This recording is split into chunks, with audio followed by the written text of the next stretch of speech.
One of the things we loved about the Copilot when we first started experiencing it was this idea that it was looking at people in a three-dimensional way. It gives you a view of people that's not two-dimensional like a resume, and a view of jobs that's not two-dimensional like job descriptions. It recognizes that people are a mix of literally hundreds of thousands of skills and attributes. Hi, this is Josh Burson.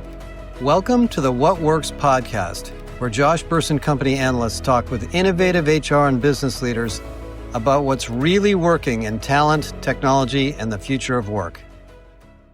Hi, I'm Kathy Andrus, SVP of Research and Global Industry Analyst at the Josh Burson Company. I'm excited to speak with Tim Best, the CEO of RecruitMilitary, about how AI can transform recruiting to help both job seekers and employers. Tim, it's so great to have you here. Thanks for joining us. Kathy, hi, glad to be here. I'm so excited for this conversation. As we get into it, tell us about yourself first and tell us about RecruitMilitary and what it's all about. My background, before being CEO of RecruitMilitary, I was active duty Army. I served as a little bird attack helicopter pilot in the 160th SOAR, transitioned from there, having never really heard of recruiting at all, and found myself moving into the recruiting space like a lot of veterans. And I've served as a private equity CEO in this space for our organization for a little over 12 years, and then helped lead RecruitMilitary, which is an amalgamation of a number of different brands from our space that were brought together via M&A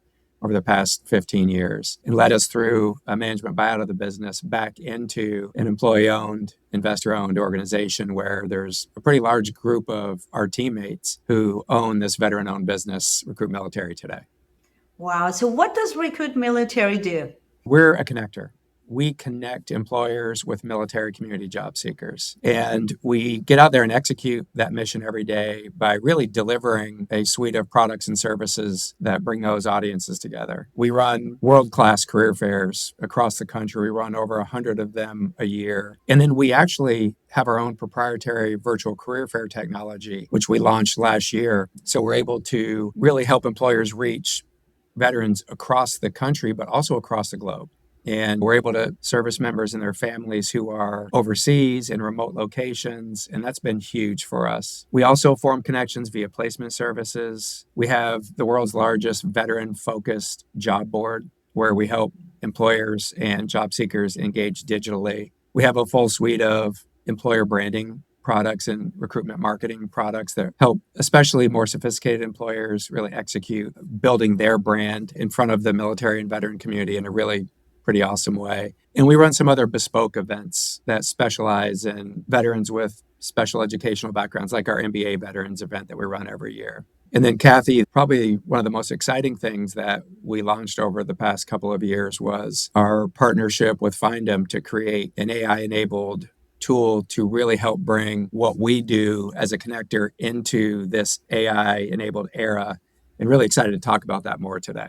Yeah, that sounds fantastic. So to summarize what RecruitMilitary does, you really help veterans find corporate job placements and organizations to find these highly qualified veterans that could have a great corporate career. Is that right? That's exactly right. Each year we work with thousands of employers, and our goal is to make it easy for them to connect with our community, and then to continue to evolve our products so that translation becomes easier and more effective, leading to more and more hiring outcomes. Wow. Do you have any numbers? How many people are connected or find jobs? It must be Sure. a big number. Do you have that? It is. And because of the scale we work at, we'll be, again, in Dallas, AT&T Stadium holding a career fair. There'll be probably 100 employees there and probably 500 or 600 veterans. And some of those employers are small businesses who love the idea of coming in and finding that right hire right there in the area. Others are Fortune 50 companies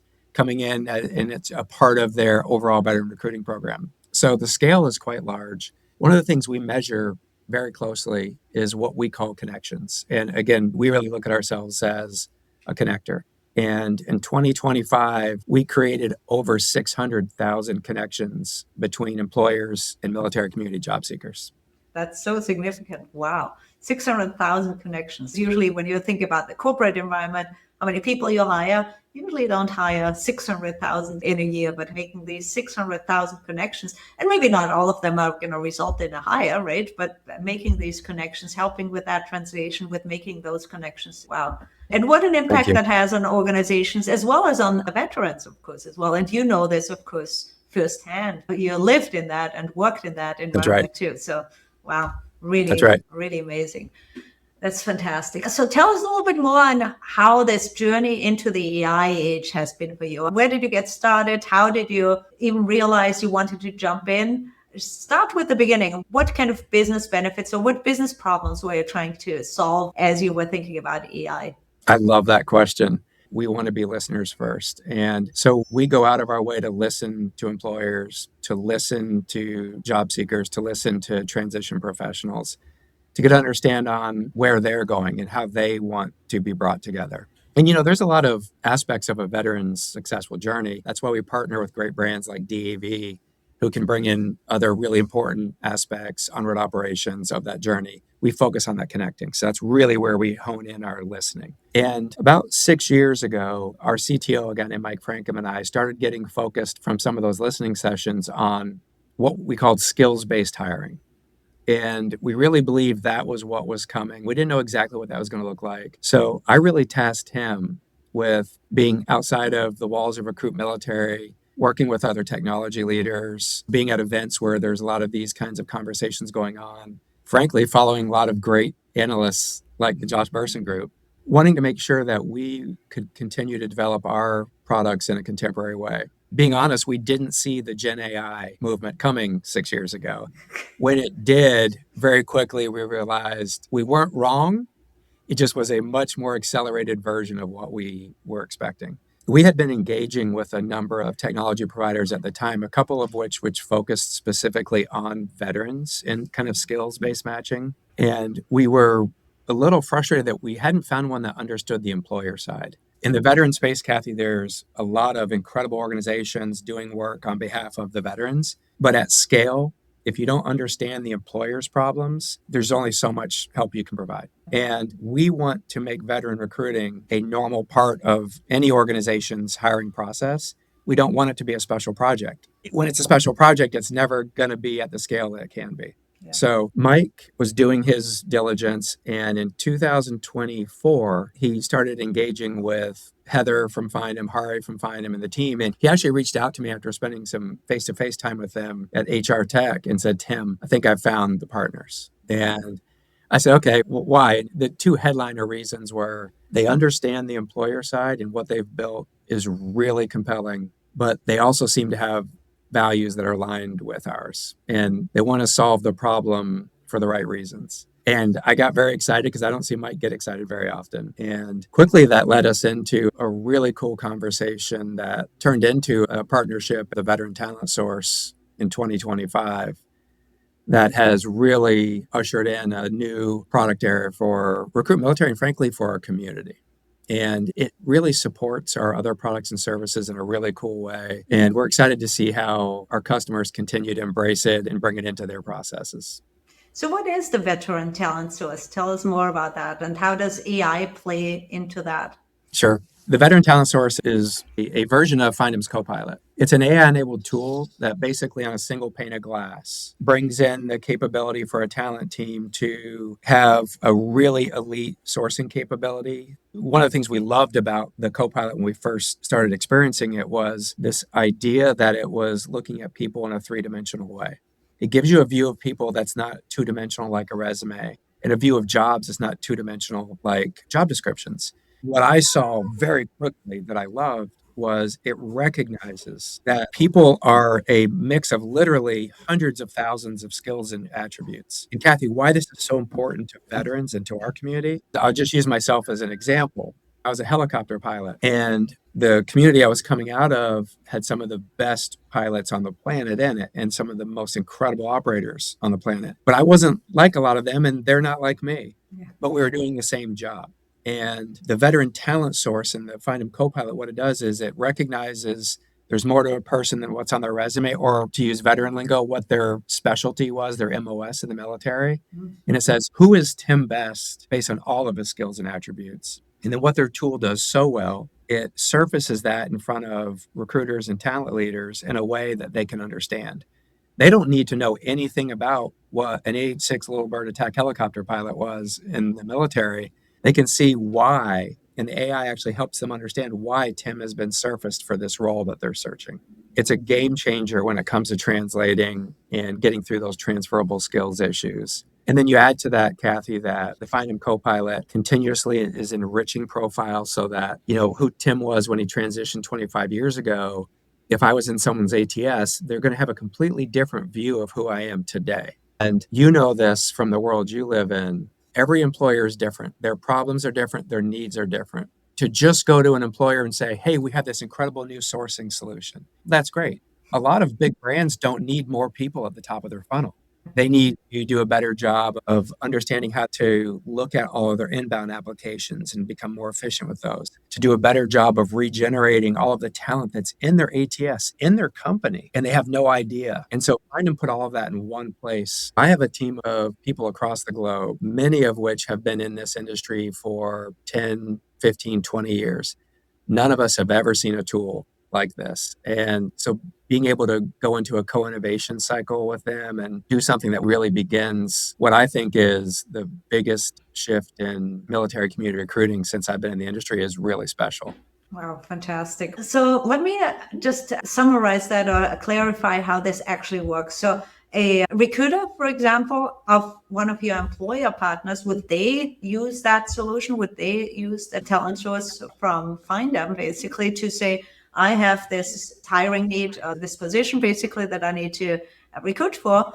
And then it would find veterans basically, and then also explain why this veteran is a great candidate for that. Is that how it works? Or how do people engage with it? No, that's right, Kathy. And I'll give a real simple example. Let's say one of our Fortune 500 customer of ours, their jobs are all in our ecosystem. They're in our ecosystem. And we have what we call a My RecruitMilitary environment, which is a really cool way that they can engage in all of their events, all of that in one place. The veteran talent source is within that environment. So when one of the recruiters has a veteran talent source license, they can simply click on a tile of one of the jobs that they want to work on. AI breaks that down into more attributes and skills than you could ever select yourself as a recruiter.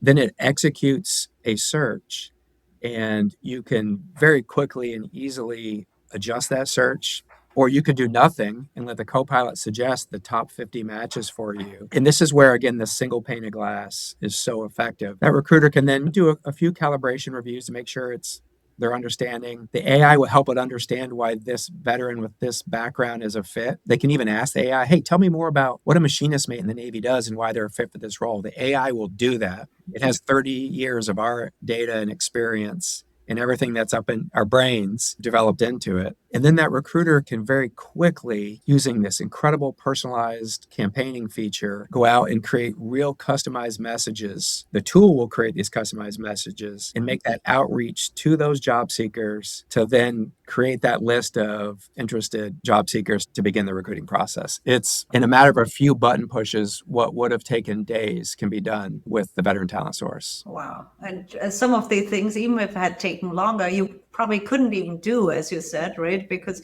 you could probably not decompose the job into so many different attributes and skills, even if you tried for days or weeks, because some of the things you just can't do. It's so fascinating. Do you have any insights or any data on better quality of hire or better matches or more responses on these personalized messages? Or do the employers share that with you, or is this more an employer side question? Yeah, and I wish I had come a little more prepared to give the exact numbers, but I'll call it qualitative information on this. Good. Specifically on the personalized campaigns. And this has been a really interesting learning for me. And just as a way of introducing this, as we began this partnership and we're really looking at the future with where the agentic versions of these products are going, one of the things that I hear a lot from people who are not yet fully on the adoption curve for this technology is the depersonalization that happens with AI. And what I've seen is the exact opposite of that. These personalized campaigns that they have built will produce better, more personalized emails. And I think it actually produces a better experience. And so now to get to the qualifying information, one of our subject matter experts, she's our lead CSM, just ran a class for our company, just updating them on what we're seeing and what we're hearing from customers after the first 6 months of our VTS launch. In the personalized campaigns, we are seeing open rates on those emails in the 80 and 90% level, which is unheard of. Yes, it's unheard of, yeah. And then our click-through rates, when we post the link to the job in there, are 5 times what we would see on normal click-through rates. Wow. And so, one, this is great for employers, right? Yeah. But you know who else this is great for? Job seekers. Because what that means is they're being delivered meaningful opportunities. It's not just what they're used to now, which is apply, never hear anything back, and get spammed with all kinds of jobs you're not interested in.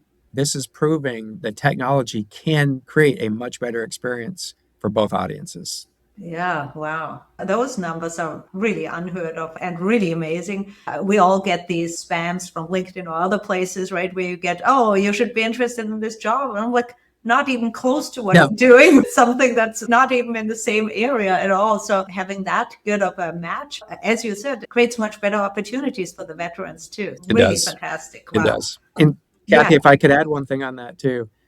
Part of our vision, we mentioned we want to take veteran recruiting from project level, make it a part of every recruiter's every day. And one of the things that we know that this technology over time will help solve is when you're transitioning from the military, you don't understand the job descriptions very much at all as a transitioning service member. And likewise, the recruiters don't understand you. So there's this constant feeling of I'm applying, but I'm never hearing back. And we know that putting this tool in the hands of recruiters will reverse that process eventually to a level where the problem won't be that I'm applying and I'm never hearing back. I'm getting inundated with recruiters that understand me. And now how do I really hone in on what I want to do? Which would be a good problem to have, I'm sure, because an abundance of suitable opportunities that usually doesn't happen to any job seeker, let alone veterans, I'm sure.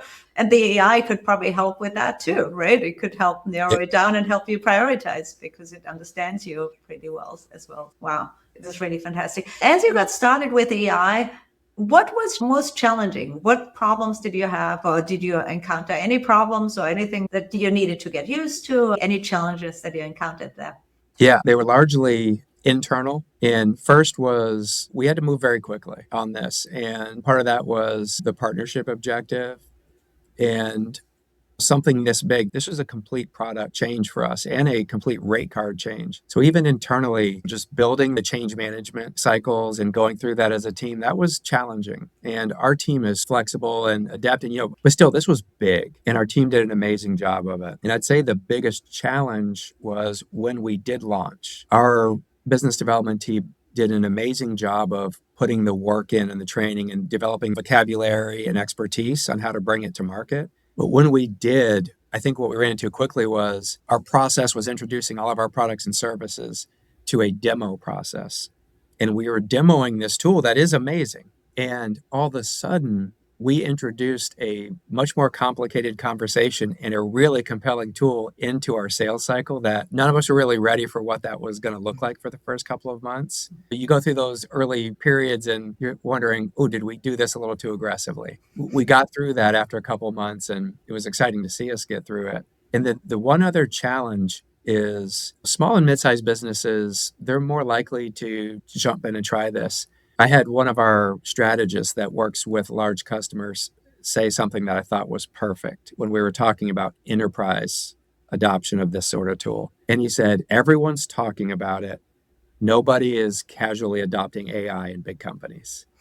And I thought that was really brilliant. And I think speaks to really the environment we're in right now. That's definitely true. But you did, and you adopted it, and you have now a new offering, basically a totally new revenue stream, a new business model, which I think that's what the big power of AI is really about. It's not just about making things faster, but doing things that you could never do before and creating new value. Right. And that's a big upside because we always hear about, doing things cheaper and productivity, and that's the small opportunity. The big opportunity is something like you're doing, which is really amazing. So I love that this created new value and new opportunity for employers, for veterans.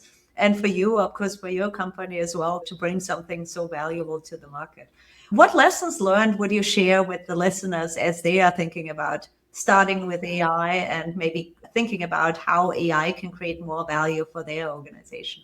Sure. Well, if the listener is a job seeker, which I guess according to surveys, over half of our country will be this year, I talk a lot on my LinkedIn channel about the different ways that I think job seekers can leverage AI to be a better and more effective job seeker. The employers, I would really encourage companies to find a partner.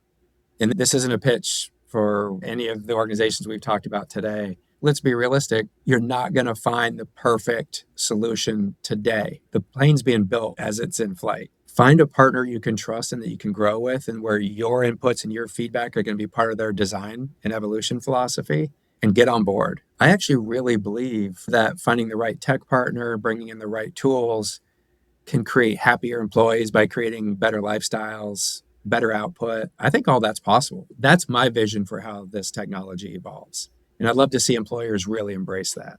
That goes so well with how we're thinking about super workers, right? Because we're saying rather than AI is taking your job, AI is going to actually help you have a much better work experience, do much more meaningful work, and use AI to supplement and support you on the things that you usually don't like to do and are not all that great at as a person. And the AI is good at some different things than the person, right? Our human capabilities and the AI capabilities are not actually overlapping too much. As you said before, like all the data and digesting all of these data pieces and knowing all of these attributes, for example, that's something that a human could never do and we're not good at. But then when you have, for example, the conversation as a recruiter, maybe with a candidate, with a veteran, there's really no replacement for that either. That's right. Yeah, there's not fighting with the AI, but using the AI to amplify what you're doing. Yep. Better work life, better, happier life, more well-being, all of that. Kathy, I couldn't agree more. And when you coined that super worker phrase, when I read that, I think it was in October or November, it was like a light bulb, because I really think that's how responsible and leading organizations are going to really think about this kind of technology. And I'd love to see that moniker just expand and be talked about more. I think it's the right path. I love that. Oh, so what's next for you on this journey of using AI in your business and for veteran talent source or other areas? Where are you going? Do we have a couple hours? No, I'm just kidding. In short, I would say that we're really excited to bring the next version into the marketplace this year, the agentic version. And ultimately, we believe that the ability to overlay some really great customized agent support on top of jobs has potential to be the solution that employers have been looking for from the beginning. Having been in this space a long time, what every employer wants is to really say, here's my job description. I just want to talk to the right people. The more friction you can reduce from everything in between those two things, the happier employers are going to be. And I think what is being developed with the intelligent job posting and the agentic kind of delivery of all that is game changing. So for us, we're going to continue to focus on listening. Not everyone's ready for that sort of thing. A lot of employers are early in their thinking around AI adoption. There's still employers that this isn't the way they want to do things. And then there's extreme adopters building their own agents. We want to make sure that we can bring the military community into their ecosystem in whatever way works for them at the time and help them evolve at the pace they want to evolve. And I think when we get through this year, I think we'll have the whole spectrum covered. I really do. I agree. I mean, we say that this year is the year of enterprise AI, or AI goes enterprise. And I think you said it too. Those use cases for employers specifically are so important, and especially with agentic solutions, they're really a game changer. So I'm excited what 2026 brings, and it sounds like you have big plans too. So I'll be following you and making sure I keep up to date with all your success there. But thank you so much, Tim, for your time and for sharing with us how you've used AI in creating new business value really for your organization. So thank you. Thank you, Kathy. And thanks for the work you and your team do to help provide us with all the information out there and the best practices to help guide our thinking too. Thank you so much. Really appreciate it. Tim, all the best. You too. Thanks, Kathy. Thank you. What an inspiring conversation with Tim West, the CEO of RecruitMilitary, and how he and his team connect veterans to corporate employment opportunities using AI. Tim talks about how they created over 600,000 connections between veterans and corporations using AI, which in turn helps companies find highly qualified people with military experience and veterans to find jobs in the corporate world that fit their unique capabilities. That's possible because the AI is fine-tuned to surface time series data and labeled by experts who understand the military world. If you're in a corporate role, think about how this AI-powered approach could work for you to find that needle in the haystack and engage these candidates in a much more personalized way. Thanks for listening to the What Works podcast. Until next time, keep finding what works in your world.